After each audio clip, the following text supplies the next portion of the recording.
দিদি দাঁড়াও।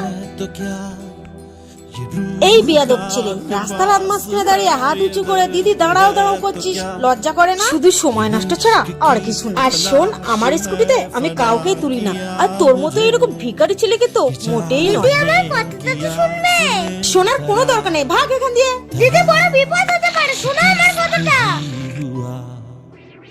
খুব খিদে পেয়েছে, যাই সামনে দোকান থেকে কিছু কিনে খাই। আরে আমার মানব্যাগ কোথায় গেল?